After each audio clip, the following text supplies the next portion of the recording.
उपनिषदों के क्रम में हम ईशोपनिषद को प्रारंभ कर रहे हैं। कल आपके सामने ये विषय रखा। उपनिषद का अर्थ है उप यानी समीप में, अर्थात ब्रह्म सामीप्य, ब्रह्म के समीपता में, निश्चयेन, निश्चय से, नितराम, पूर्णतया,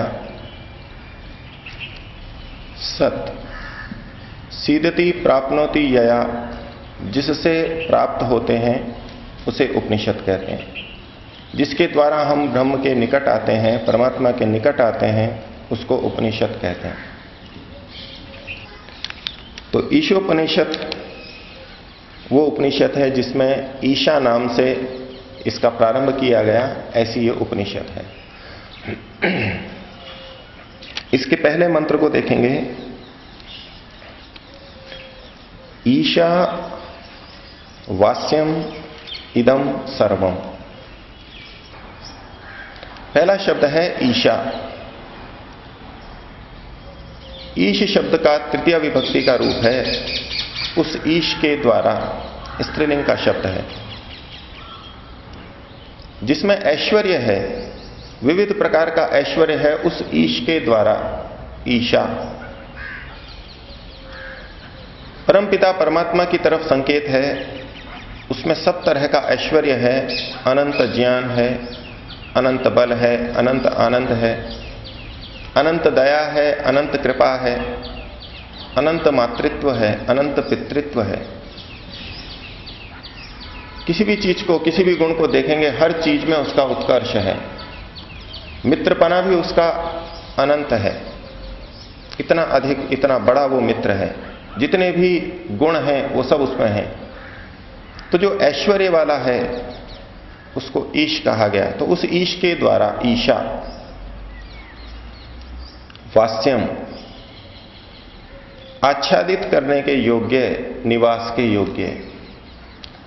व्याकरण की दृष्टि से इसमें वस धातु है। हम सामान्य भाषा में भी बोलते हैं निवास, बसना।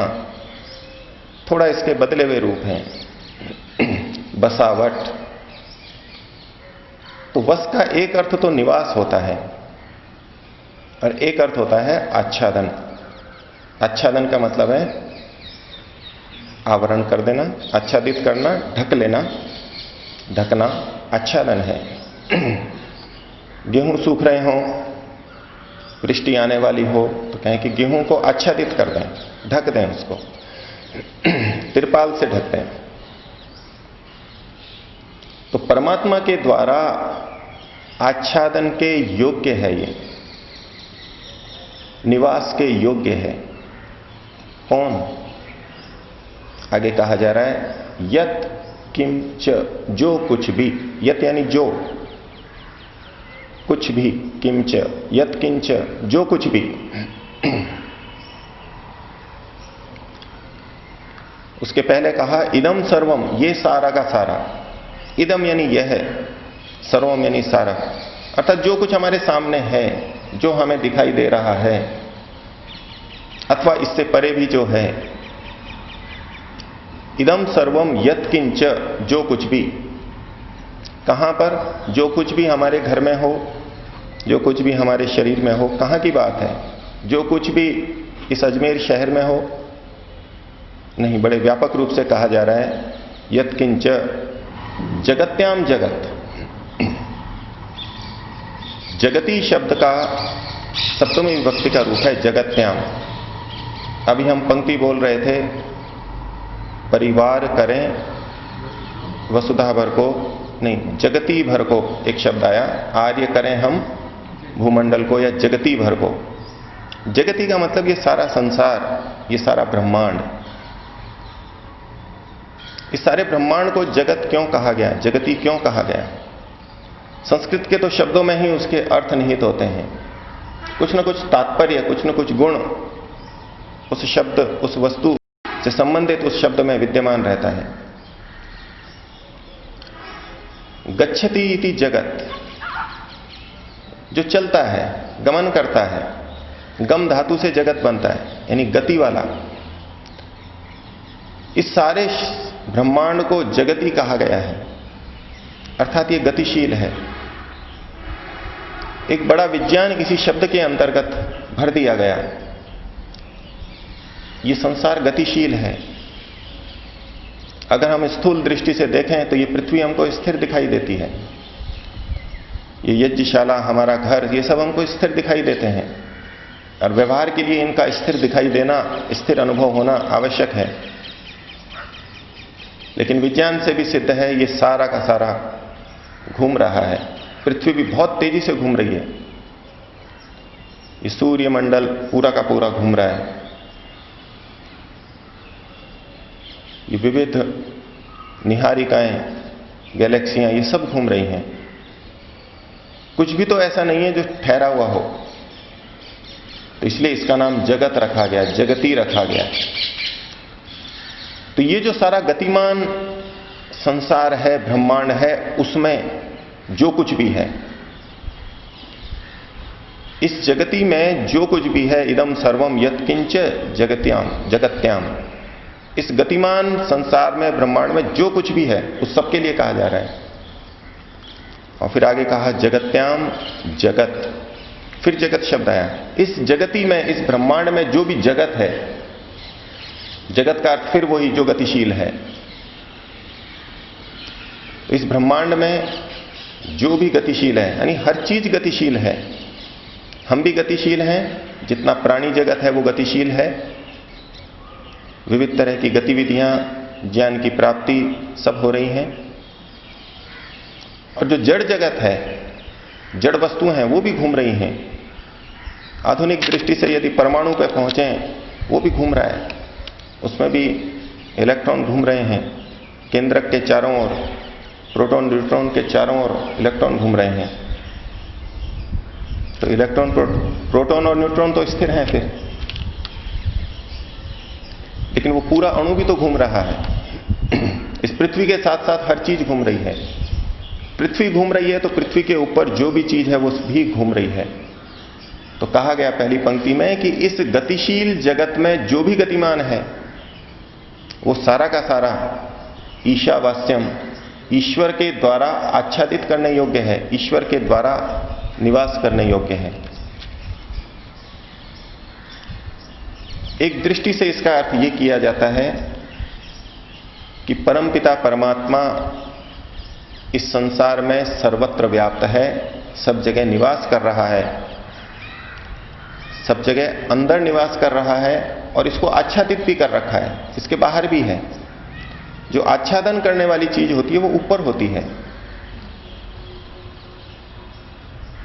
तो वो सब जगह विद्यमान है, आच्छादित भी कर रखा है, इसको आवृत भी कर रखा है उसने, और अंदर भी रह रहा है। एक तो ये अर्थ है।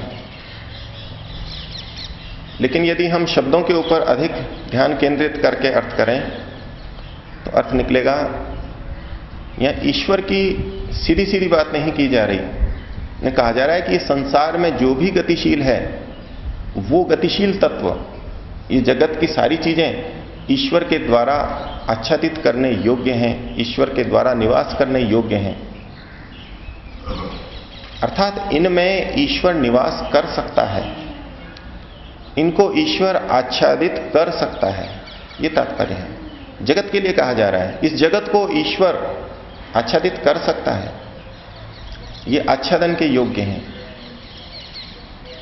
ईश्वर की सर्वव्यापकता के लिए और अनेक जगह वेदों के अंदर, उपनिषदों में संदर्भ आएंगे, उसको हम देखेंगे। इसी ईशोपनिषद में आगे सपर्यगात शब्द आएगा। ईश्वर को सर्वव्यापक माना गया है, लेकिन यहां किसी दूसरी तत्व की ओर भी संकेत किया जा रहा है। एक सामान्य व्यक्ति के मन में प्रश्न उठता है कि जब ये जगत, ये संसार, ये जड़ वस्तुएं हैं, तो इनके अंदर परमात्मा कैसे रह सकता है? किसी कमरे में यदि गेहूं भरे हुए हों, पूरा कमरा गेहूं से भरा हुआ हो, तो उसमें मनुष्य कैसे रह सकता है? ये गेहूं से भरा हुआ हो और दूसरा कहे कि सारा जो भी उसी कमरे के अंदर है भरा हुआ गेहूं से है, तो दूसरा कहेगा जब गेहूं से भरा हुआ है तो जो कैसे भरे हुए रह सकते हैं इस कमरे में। हम चूंकि जड़ जगत के साथ व्यवहार करते हैं, इसलिए हमारा मानस उसी प्रकार का बना रहता है। मानस ये बना रहता है कि जहां एक चीज है वहां दूसरी चीज कैसे आ सकती है, कैसे रह सकती है। एक स्थान पर एक ही चीज रहेगी। और आधुनिक विज्ञान की शिक्षा भी यही बताती है। वस्तु किसे कहते हैं, पदार्थ किसे कहते हैं, जो स्थान घेरता है। एक लक्षण किया जाता है आजकल, जो स्थान घेरता है। तो जब एक स्थान घेरता है तो वो दूसरे को स्थान नहीं देगा, उस जगह आने नहीं देगा। लेकिन यदि थोड़ा सा और हम सोचेंगे तो एक वस्तु के अंदर दूसरी सूक्ष्म वस्तु जा सकती है। एक स्थूल वस्तु में सूक्ष्म वस्तु जा सकती है।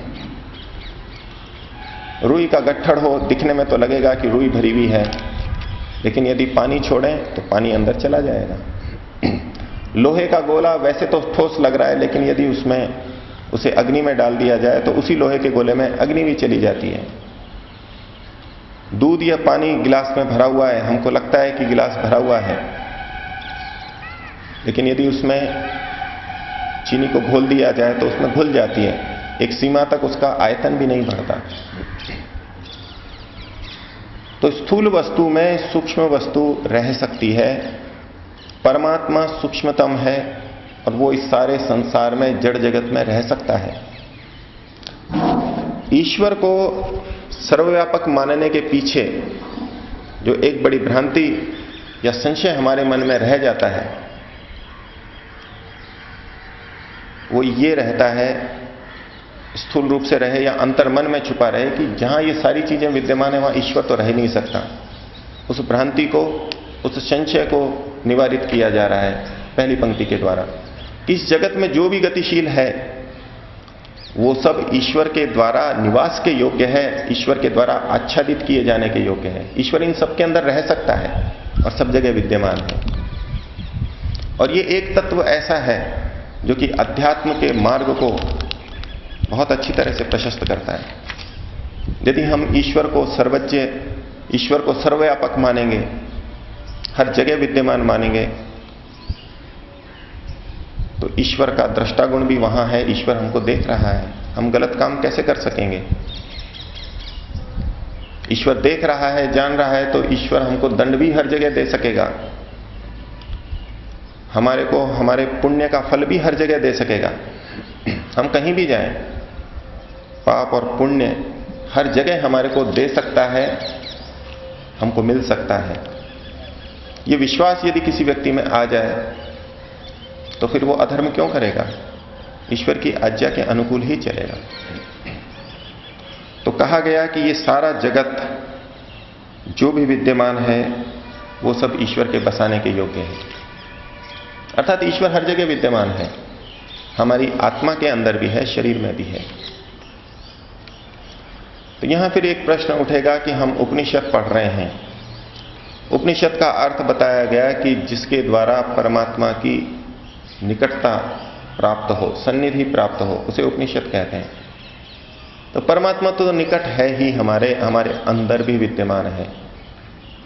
सामान्य मित्र परिजनों के समान हमारे निकट वैसे ही नहीं है, वो तो हमारे शरीर में भी है, हमारी आत्मा के अंदर भी है। तो जब है ही तो ये उपनिषद फिर क्या करेंगी, निकटता तो पहले से ही विद्यमान है। ये सब भी गुत्थियां आगे खुलेंगी। मंत्र, उपनिषद के वाक्य भी स्वयं इस बात को बताएंगे। स्थान की दृष्टि से ईश्वर हमारे सतत निकट है, हमारे अंदर विद्यमान है, उससे अधिक निकट कोई हो ही नहीं सकता। लेकिन फिर भी उपनिषद पढ़ी जा रही है। वहां तात्पर्य है कि हम ईश्वर की आज्ञाओं का अधिक से अधिक पालन करें, ये ईश्वर से निकटता है। हम ईश्वर के गुणों को अपने में धारण करें, ईश्वर जैसे बने, ये ईश्वर की निकटता है। हम ईश्वर के निर्देशों का पालन करें, ये ईश्वर की निकटता है। तो ये उपनिषद हमको स्थान की दृष्टि से ईश्वर के निकट नहीं लाएगी, वो तो है ही हम निकट, स्वभाव से हैं। इसका कहीं अपवाद ही नहीं हो सकता। निकटतम ईश्वर ब्रह्म है हमारे, लेकिन उपनिषद हमारे को किस निकटता की तरफ लाएगी कि हम ईश्वर की बातों को, ईश्वर के विधान को अधिक से अधिक मानेंगे, ईश्वर के जैसा बनने का प्रयास करेंगे, ईश्वर के गुणों को धारण करेंगे। यही निकटता ये उपनिषद लाएगी। अब इतना कह करके अगली पंक्ति में एक विधान किया गया और एक निषेध किया गया। कहा गया तेन त्यक्तेन भुंजीथा। इसका एक मोटा अर्थ किया जाता है कि ये जो सारा संसार जगत बताया गया पिछली पंक्ति में, उसको त्यागते हुए भोगो, छोड़ते हुए भोगो।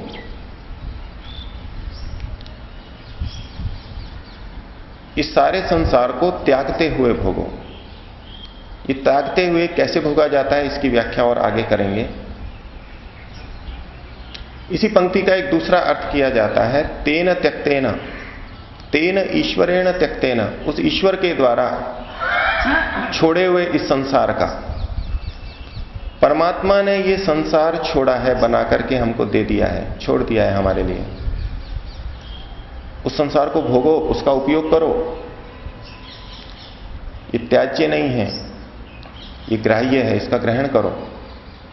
ये जो जगत ईश्वर ने बनाया और बना करके छोड़ दिया, हमारे लिए छोड़ दिया, उसको भोगो, उसका उपयोग करो।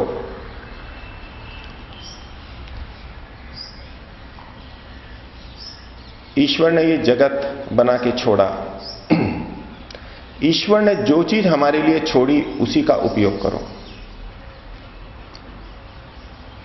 सड़क का सरकार के द्वारा लोकार्पण किया जाता है। अभी कुछ दिन पूर्व राष्ट्रीय राजमार्ग का लोकार्पण किया गया। जनता के लिए छोड़ा गया, उसको बना करके छोड़ा गया। बहुत सी ऐसी सड़कें हैं जो जनता के लिए नहीं छोड़ी जाती, सेना के लिए है, वायुयानों के लिए है। जो क्षेत्र, जो पुल, जो सड़क, जो चीजें जनता के लिए अर्पित की जाती हैं, सरकार के द्वारा बना के छोड़ी जाती हैं, उन पे हमारा भोग का अधिकार है, उनको उपयोग का अधिकार है। कोई चीज सरकार ने बनाई है, इतने मात्र से वो हमारे लिए ग्राह्य नहीं हो जाती। परमपिता परमात्मा ने सारी चीजें बनाई हैं, वो हमारे पिता हैं और हम उनके पुत्र हैं। तो पुत्र को पिता की संपत्ति का अधिकार होता है। तो परमात्मा ने तो ये सब कुछ बनाया है, तो क्या उस सब पे हमारा अधिकार है, हमारे लिए ग्राह्य है? जो चाहें वो भोगें, जो चाहें जो खाएं? कहा कि नहीं। दूसरा अर्थ है तेन त्यक्तेन, ईश्वर ने तुम्हारे लिए जो छोड़ा है उसको भोगो। तुम्हारे लिए जो विधान किया गया, हां तुम इसको खा सकते हो, उसको खाओ, उसका उपयोग करो। यहां रह सकते हो, वहां पर रहो। ईश्वर के द्वारा छोड़ा हुआ, हमारे को अर्पित किया हुआ जो है उसको भोगो। वेद में ईश्वर ने कह दिया मांस को मत खाओ। मांस हमारे लिए नहीं छोड़ा हुआ है, ईश्वर के द्वारा मांस तो बनाया गया है, हमारे शरीर में भी बनाया और पशु पक्षियों में भी बनाया। लेकिन वो मांस बना करके ईश्वर ने हमारे लिए नहीं छोड़ा है, वो किसी और के लिए छोड़ा है। वेद में व्यंग किया गया है मांस खाने वाले के लिए कि तुम मांस खाना चाहते हो तो चलो ठीक है खाओ, लेकिन अपना मांस काट के खाओ, अपनी जांघ का मांस काटो, पकाओ और खाओ। ऐसी छूट दे दी, व्यंग है उसके लिए। कोई खा सकता है अपना मांस काट करके? नहीं खा सकता। अर्थात मांस खाने का निषेध कर दिया गया। तो जो हमारे लिए छोड़ा गया है उसी को हमें भोगना है, ये उपनिषद का कथन हो गया।